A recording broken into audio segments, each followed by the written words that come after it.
The most dangerous berserker was not the man screaming on the battlefield. It was the man nobody could control after the battle ended. The internet turned berserkers into Viking super soldiers. Big guy, bare skin. No fear, no pain, maybe some mystery mushroom. Maybe a soundtrack from a Marvel trailer. He runs through arrows, he bites a shield. He turns into the Viking Hulk and everybody else just has to deal with it. That version is fun. It is also too easy. Because the real story is darker and much more useful. Berserkers were not just a battlefield mystery. They were a political problem. They were the kind of men a chief wanted beside him when enemies were landing on the shore. And the kind of men the same chief might quietly fear when the war was over and the hall doors were shut. That is the part most documentaries skip. They ask what berserkers ate. They ask if they felt pain. They ask if the bare skin was real. The better question is this: what happens when a society rewards uncontrolled violence for years and then suddenly needs that violence to obey rules? Picture a farm in Norway in the late Viking Age. Not a fantasy village. A real place with smoke in the roof beams, mud near the doorway, sheep in a pen, a family trying to survive a winter. A local strongman wants tribute. Another strongman wants revenge. A king far away says he owns this land now. A ship comes in from the fjord. Men step out with weapons. Most of them look tired and cold. One of them is different. Everyone knows his name before he speaks. He has a reputation. Maybe he fought for a king. Maybe he stood in a shield wall at Hafrsfjord. Maybe he sailed west to the islands. Maybe he killed 3 men in a duel. Maybe half of that is true and half is theatre. It does not matter. Reputation is a weapon. That is how you have to understand berserkers. Not as a video game class, not as a magic upgrade, not as a guy who found the cheat code for rage. A berserker is a social fact. People believe he is dangerous.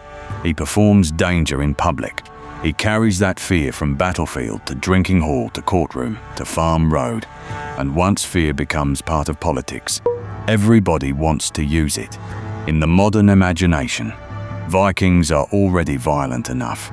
So the berserker becomes the extreme version, the boss fight, the man you put in the trailer when regular raiders are not scary enough. He is the dude in the bare skin who makes the normal Vikings look polite. You see the same idea in movies all the time. Captain America is useful because he is strong and disciplined. The Hulk is useful until he is not. John Wick is terrifying because he has rules. Homelander from The Boys is terrifying because rules barely touch him.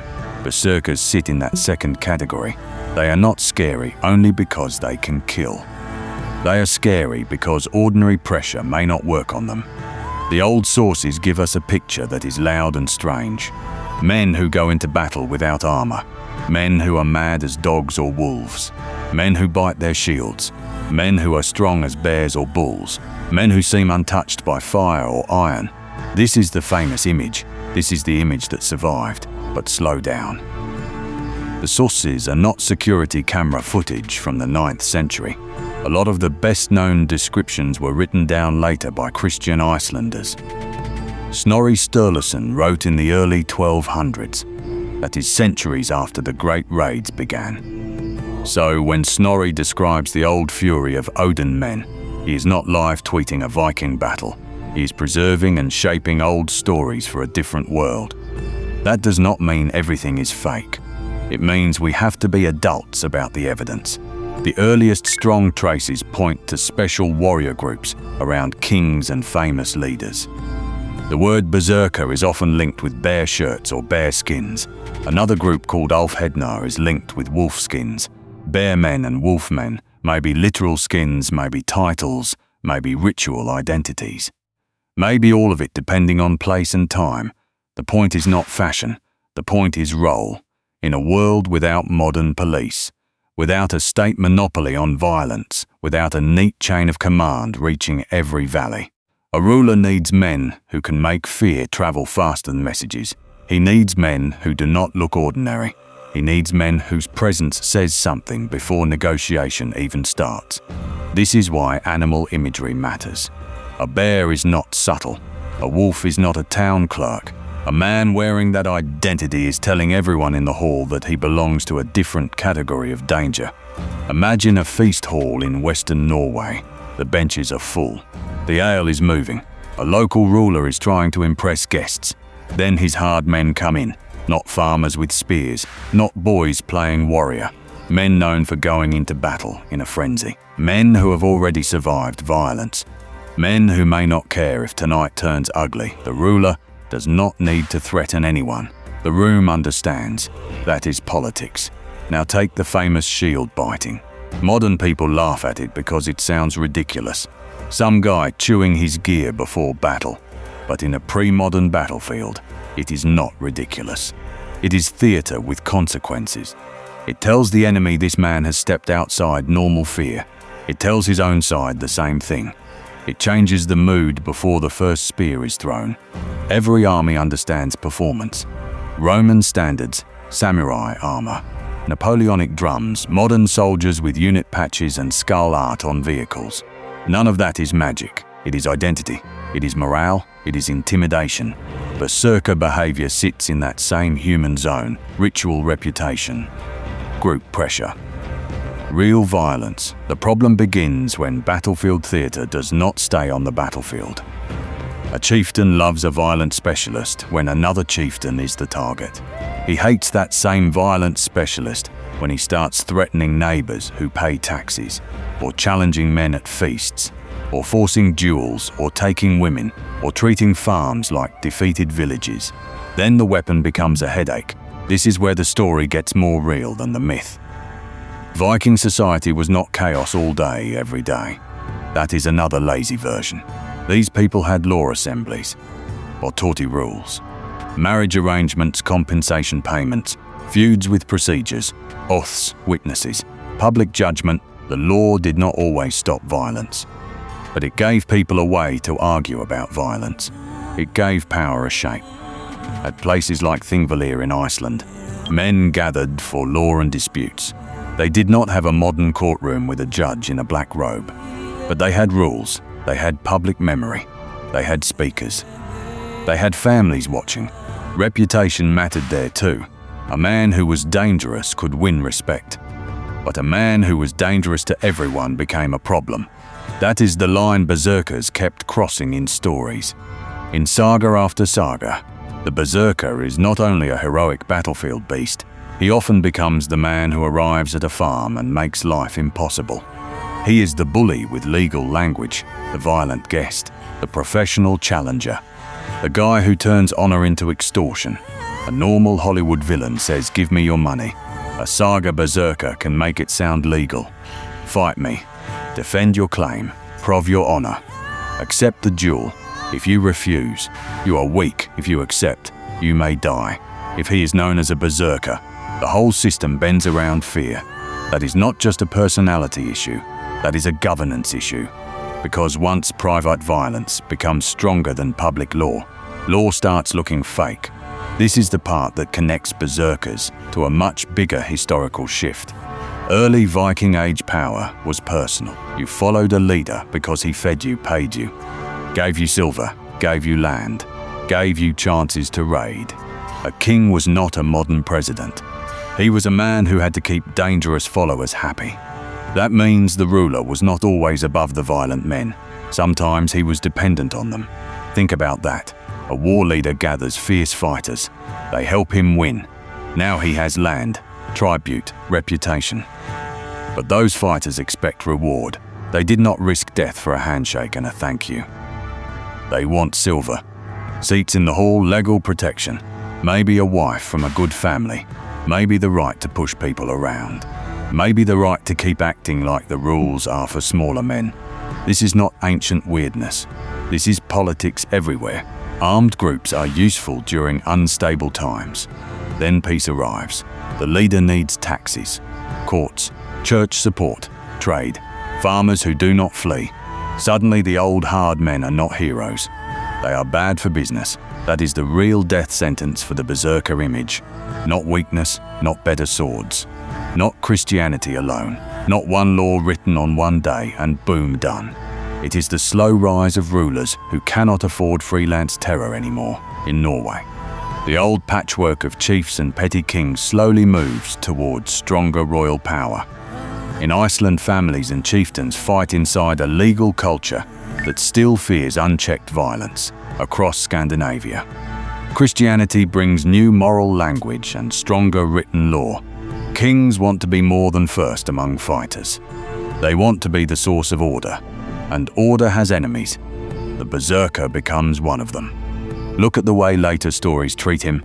Early on, he can be close to kings, a special warrior, a terrifying champion, a man associated with Odin and battle fury later. He often looks ugly in a social sense. He becomes a thug, a troublemaker, a pagan leftover, a man who cannot live under law. That shift matters. It tells us what medieval writers feared. They were not only asking, was this man brave? They were asking, can a community survive him? This is why the drug question is too small. People love the mushroom theory because it gives a neat answer. He ate this, then he became that. Nice and simple. It turns culture into chemistry. It also makes a great thumbnail. But the evidence is not strong enough to say berserkers definitely ate magic mushrooms. Some researchers have suggested fly agaric. Others have argued that black henbane fits some symptoms better. It could explain confusion, aggression, strange behavior, reduced pain response, maybe. But that still does not prove a standard berserker drug ritual. And honestly, even if some warriors used alcohol or plants or fasting or chanting or pain or sleep deprivation, the bigger truth does not change. A drug does not create a political class. A mushroom does not make a king protect you. A plant does not force a legal system to outlaw your behavior. The real story is not what went into the body. It is what society allowed that body to do. A man can enter rage without drugs. Humans are already good at that. Put him in a brotherhood. Reward him for violence. Tell him Odin favors him. Let poets praise him. Let enemies fear him. Let chiefs excuse him. Now you have something stronger than intoxication. You have permission. Permission is the dangerous part. A berserker in battle may be a tactical asset. A berserker in peacetime is a test of sovereignty. Who gets to decide when violence starts? Who gets to decide when violence stops? Who pays for the damage? Who can say no to the violent man and survive? That is the whole issue. If the answer is the king, then the king is real. If the answer is the berserker, then the law is decoration. This is why the outlawing of berserk behavior matters so much. In medieval Icelandic law, going berserk could bring outlawry. The men nearby could be punished too if they did not restrain him. Think about that detail. The law does not only punish the man in fury, it pressures the community around him. Do not cheer him on, do not hide behind him, bind him, stop him, make him answerable. That is a huge cultural turn, because earlier, the same performance might have produced awe. Later, it produces liability. In Norway, tradition says powerful rulers moved against berserkers and dueling around the early 11th century. The exact legal history is not a clean movie scene, but the direction is clear. The same society that once found value in terrifying warbands began to treat uncontrolled fighting as a crime against order. The old question was, can this man help us win? The new question became, can this man be governed? And if he cannot, he has to go. Now let us put this into a human scene. A young ruler in Norway has a problem. He wants farmers to pay. He wants traders to dock safely. He wants the church to recognize his authority. He wants local families to stop settling every insult with blood. He wants his roads and fjords to function. But in his hall sit men who built his power the old way. They are scarred, proud, half legendary. They remember when fear was enough. One of them drinks too much. Another insults a farmer. Another challenges a landowner. Another decides a woman promised to someone else should be his. Nobody laughs. Nobody wants to be the first man to say stop. The ruler sees the future of his kingdom in that silence. If he protects the berserker, the farmers fear him but hate him. If he punishes the berserker, his own warriors wonder if loyalty means anything. If he does nothing, every local dispute becomes a test of whether royal law has teeth. That is a political trap. The Berserker is not just a fighter anymore. He is a rival form of authority. This is why the ending of the Berserker world is not some clean disappearance.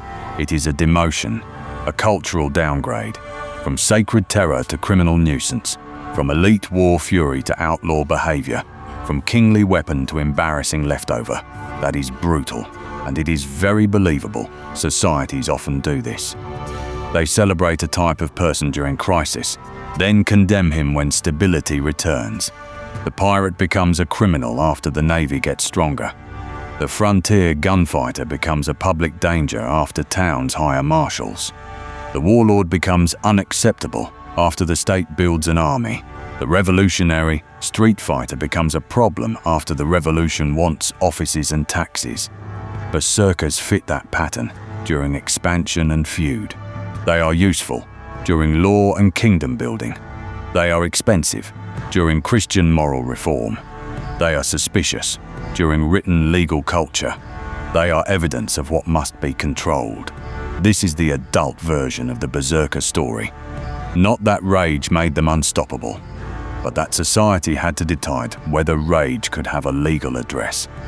Now, we should talk about the battlefield one more time, because yes, the battle image still matters. Imagine the western coast of Norway.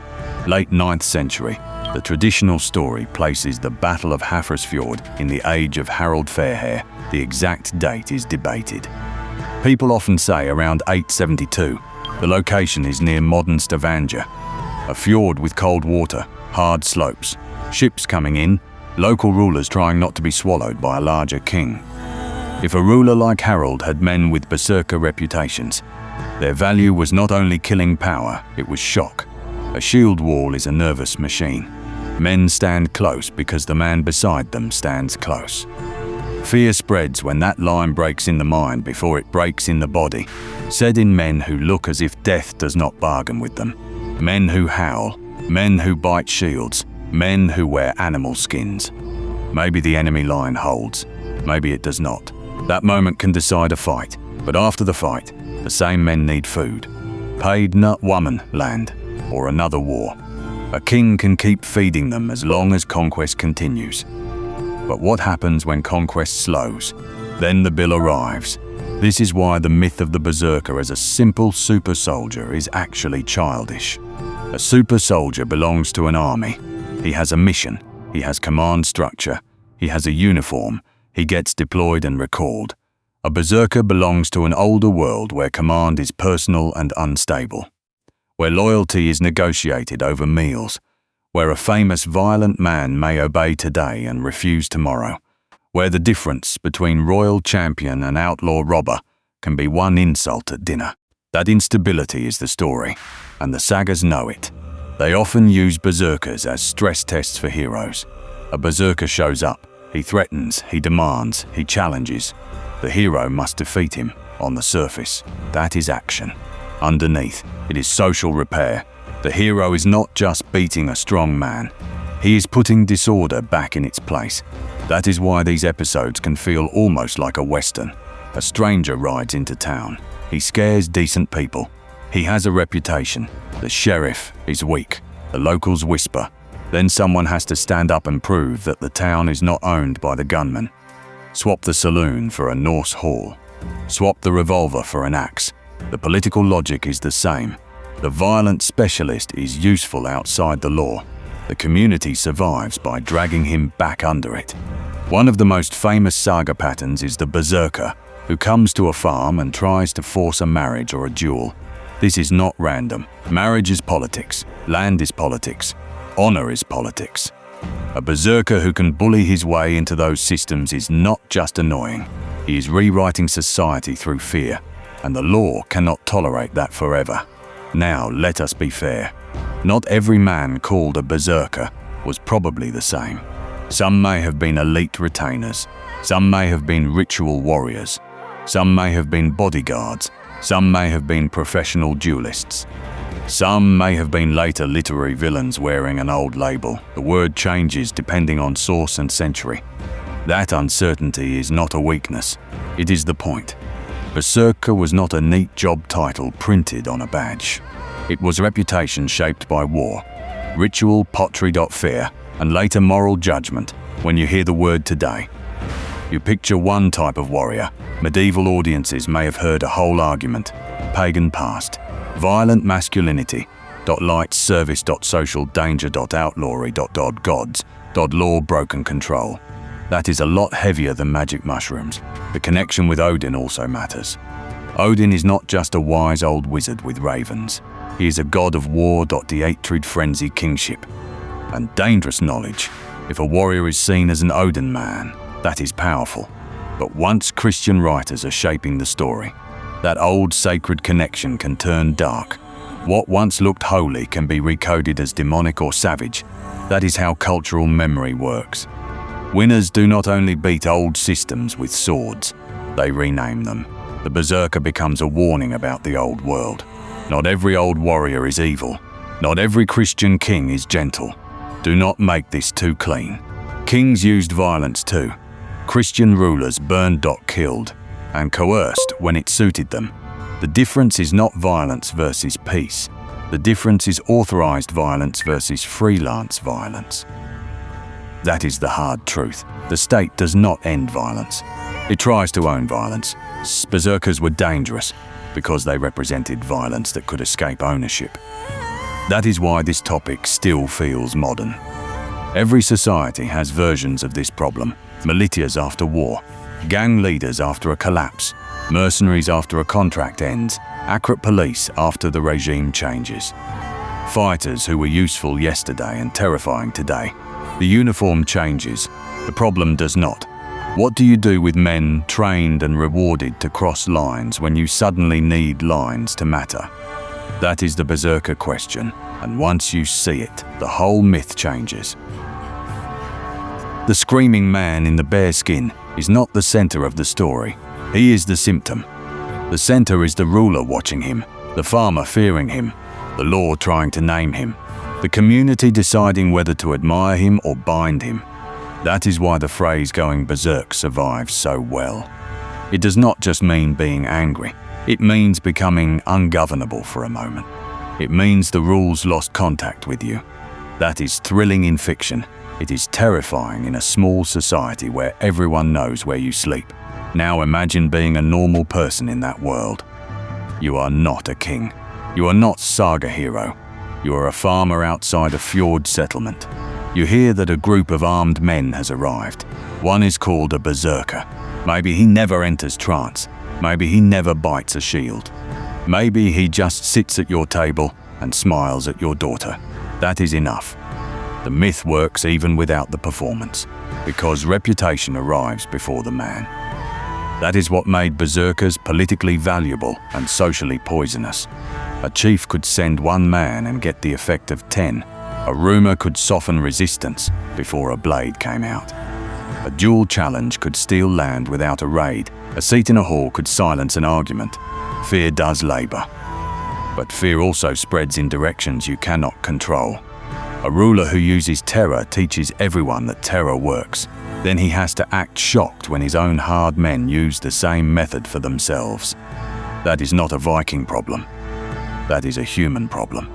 So when later law codes punish berserk behavior, they are not only dealing with weird battle rage, they are dealing with a whole ecosystem of intimidation. They are saying the community cannot function if one man can turn fury into privilege.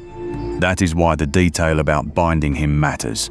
It is physical direct. No poetry. If he goes into the fury, stop him. Do not admire him. Do not wait for the gods to finish. Put hands on him. Tie him. Make the people around him responsible. That is the death of the mystique. The moment society says bind him, the monster becomes a defendant. And that is how legends die. Not all at once. Not because nobody believes them. They die when belief stops protecting behavior by the 12th century. Organized berserker bands seem to fade from the real political landscape. But the image survives in literature because it is too useful to lose.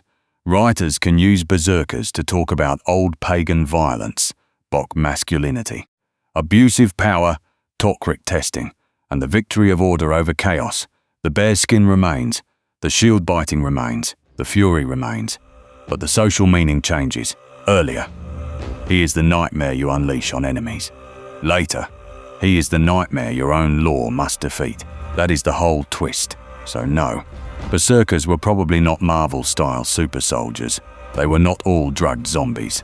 They were not all naked lunatics sprinting through arrows while immune to steel. The sources are too late, too literary, and too shaped by memory for that simple version. But they were not nothing either. Behind the legend, there were real warrior identities, real elite violence, real performance, real fear, real rulers who benefited from hard men, real communities that later needed those hard men controlled. The shock is not that a berserker could enter a frenzy. The shock is that for a while, society had room for that frenzy. And then it did not.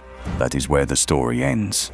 Not with a final berserker falling in some grand battle, not with a mushroom patch disappearing, not with one priest yelling at one warrior.